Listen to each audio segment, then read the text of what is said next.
Hello everyone, this Anjali and welcome back to my channel. So आज हम करेंगे class 11th के माइक्रो इकोनॉमिक्स का सबसे पहला चैप्टर जो कि है introduction to economics. So start करने से पहले मुझे जहाँ तक लगता है कि आप लोग में से ज़्यादातर लोगों को अभी तक क्लियर नहीं होगा कि आखिर इकोनॉमिक्स है क्या। सब जगह हमने सुन रखा है कि इकोनॉमिक्स, इकोनॉमी, बट आखिर ये चीज़ है क्या। ठीक है, तो economy is a system. Economy एक ऐसा सिस्टम है विच प्रोवाइड्स पीपल एक जरिया प्रोवाइड करता है to work and earn a living. So अगर इन केस अगर आपको डेफिनेशन लिखने को कहीं पे दे दिया गया, लाइक 2 मार्क्स क्वेश्चंस में अगर आ गया कि आप इकोनॉमी को डिफाइन कीजिए, लाइक वैसे तो अभी इस ईयर तो वैसा कुछ सीन नहीं है क्योंकि ऑब्जेक्टिव टाइप क्वेश्चंस होने वाले हैं, लाइक फिर भी फ्यूचर में इन केस आपको ज़रूरत पड़ सकती है। ठीक है, अगर आप फर्दर स्टडीज़ करेंगे तो यहाँ पे भी देख के हमें क्या पता चल रहा है कि इकोनॉमी एक ऐसा सिस्टम है जो कि हमें क्या प्रोवाइड कराता है, एक मीन प्रोवाइड कराता है, मतलब एक ज़रिया प्रोवाइड कराता है काम करने का, जिससे कि आदमी अर्न कर सके अपना लिविंग। तो अब ये इकोनॉमिक्स क्या चीज़ है? कभी कभी तो लोगों को लगता है कि दोनों तो चीज़ एक ही है, मतलब उसका मीनिंग भी सेम ही होगा, पर नहीं, उसका मीनिंग काफ़ी ज़्यादा हद तक एक दूसरे से अलग है। तो इकोनॉमिक्स इज़ अ स्टडी, अगर डेफिनेशन बोला जाए तो क्या लिखेंगे हम?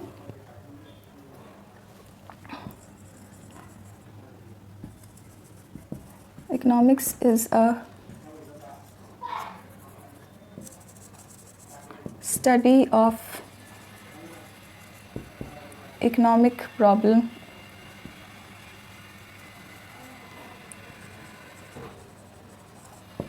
arising due to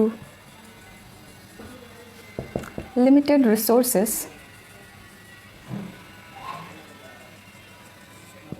having alternative use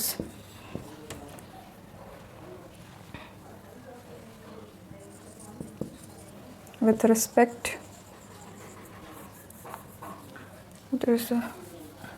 having alternative use and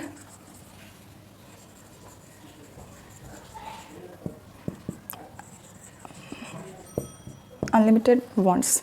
तो हमारा इकोनॉमिक्स का डेफिनेशन क्या है?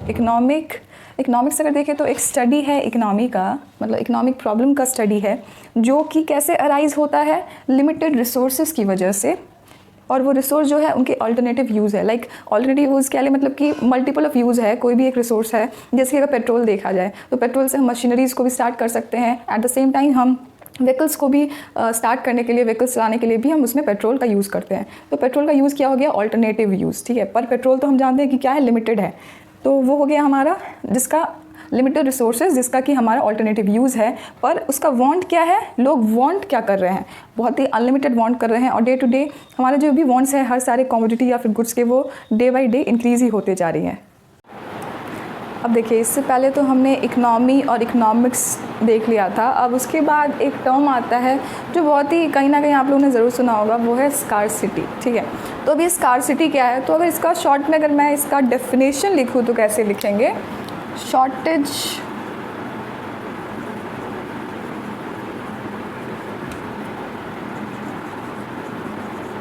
इन सप्लाई ऑफ रिसोर्सेस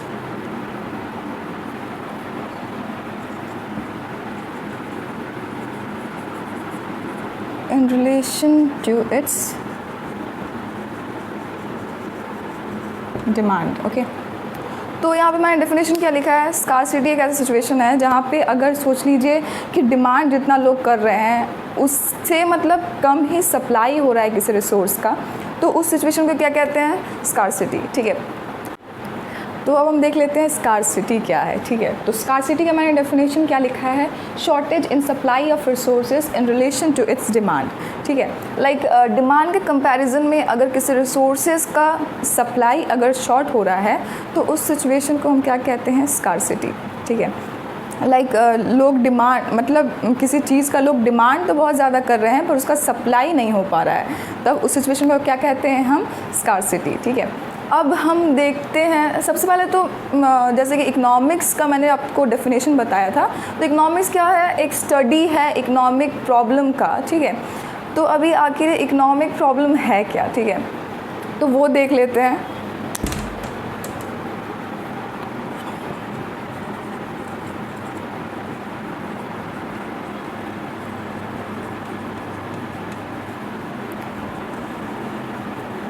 बेसिकली हमारे 3 मेन कैटेगरी के इकोनॉमिक प्रॉब्लम है। सबसे पहला तो हमारा है वांट्स आर अनलिमिटेड, नेक्स्ट है रिसोर्सेज आर लिमिटेड, उसके बाद हमारा थर्ड इकोनॉमिक प्रॉब्लम है रिसोर्सेज हैव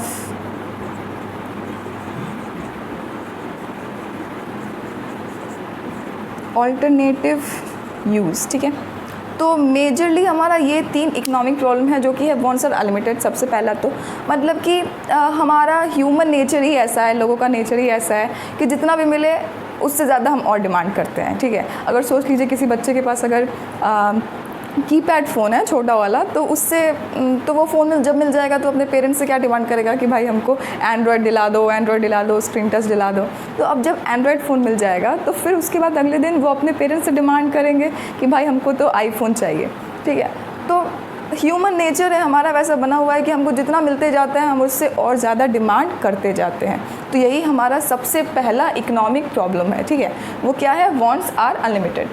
अब नेक्स्ट देख लेते हैं रिसोर्सेज आर लिमिटेड। ठीक है, तो resources are limited we can say that हम जानते हैं कि रिसोर्स जो भी है हमारा वो लिमिटेड है, चाहे कोल हो, पेट्रोलियम हो, चाहे जो भी रिसोर्सेज हमारा है वो लिमिटेड है। चाहे हम मतलब कोई भी कंट्री ऐसा नहीं है, कोई भी कंट्री या फिर कोई भी इकनॉमी ऐसा नहीं है जिसके पास सारे के सारे रिसोर्सेज हैं।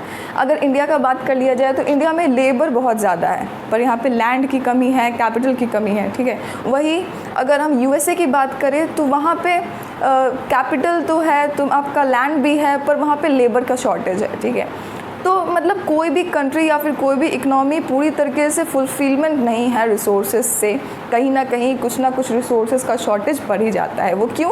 क्योंकि हमारा रिसोर्स जो है वो लिमिटेड है, सब जगह पे सब चीज़ नहीं मिलता है। ठीक है, अब नेक्स्ट हमारा जो लास्ट इकोनॉमिक प्रॉब्लम है वो है रिसोर्सेज हैव ऑल्टरनेटिव यूज़। अब सबसे पहला तो प्रॉब्लम हमारा यही आ जा रहा था कि हमारा रिसोर्स लिमिटेड है। अब साथ ही साथ रिसोर्स तो लिमिटेड है ही, उसके साथ ही साथ उन रिसोर्सेज का ऑल्टरनेटिव यूज़ है। Alternative use in the sense like they have multiple uses, they can be used in various ways. ठीक है, जैसे कि अगर स्टार्टिंग में मैंने आपको एग्जांपल दिया था पेट्रोल का, तो पेट्रोल जो है उससे हम किसी फैक्ट्री वगैरह में मशीनरीज़ को स्टार्ट करने के लिए भी यूज़ कर सकते हैं।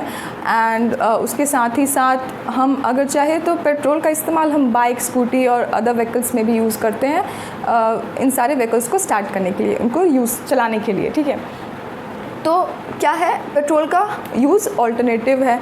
तो ये भी एक इकोनॉमिक प्रॉब्लम हो गया हमारा, जो कि है रिसोर्सेज ऑफ ऑल्टरनेटिव यूज़। तो ये हमारा बेसिक मेन इकोनॉमिक प्रॉब्लम हुआ।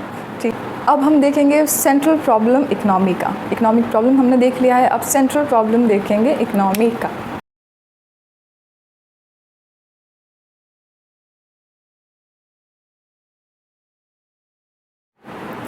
तो सबसे पहला हमारा जो सेंट्रल प्रॉब्लम है वो है व्हाट टू प्रोड्यूस। अब व्हाट टू प्रोड्यूस में हम डिसाइड करते हैं कि किस तरीके का गुड हमको प्रोड्यूस करना है।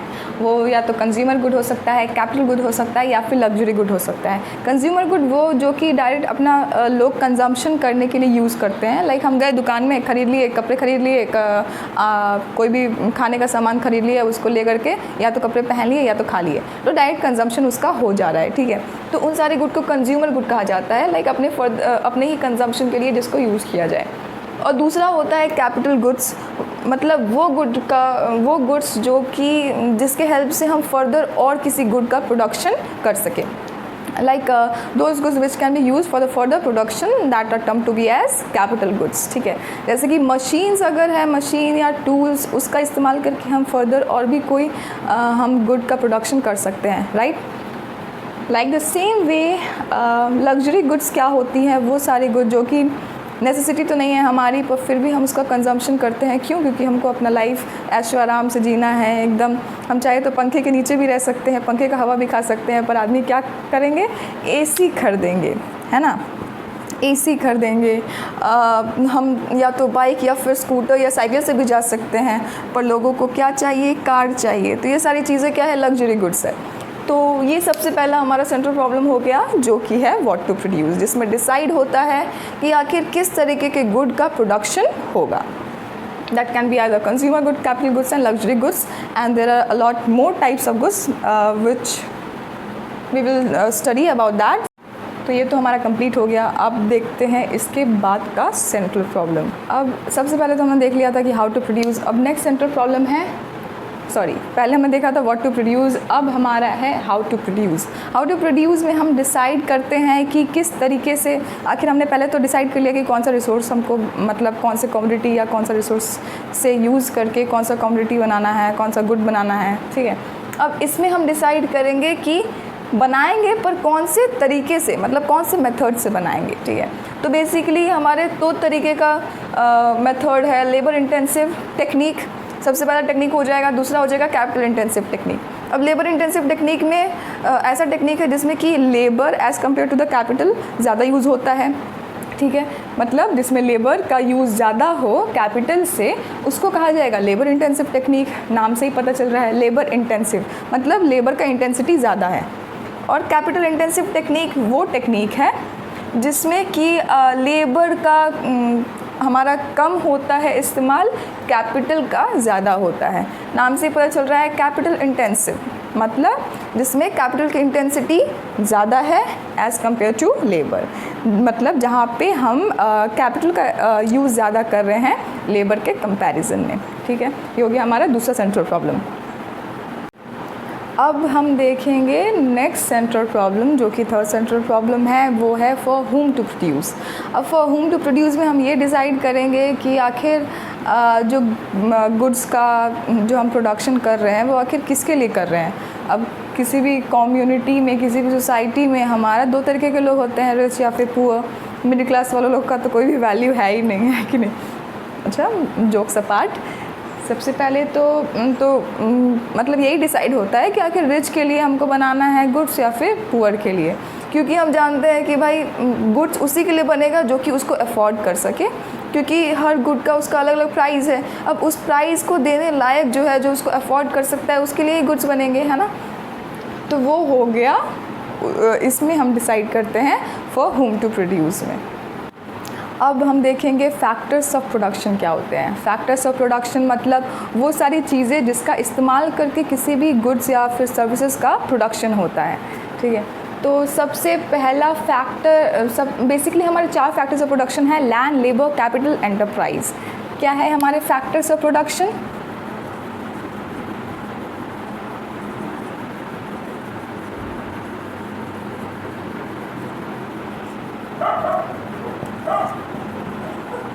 Land, labour, capital, enterprise. ठीक है, अब ये लैंड, लेबर, कैपिटल, एंटरप्राइज जो है ये हमारे फैक्टर्स ऑफ प्रोडक्शन है. अब हर फैक्टर्स ऑफ प्रोडक्शन का उनका अलग फैक्टर ऑफ इनकम होता है. लाइक वो काम तो करेंगे, अपना तो एफर्ट्स देंगे रिसोर्सेज को प्रोड्यूस करने में, पर उनको भी तो उसके बदले कुछ मिलेगा, है कि नहीं. तो लैंड को क्या मिलेगा? रेंट मिलेगा. लेबर को क्या मिलेगा? वेज मिलेगा. एंड देन कैपिटल का हमारा होगा इंटरेस्ट.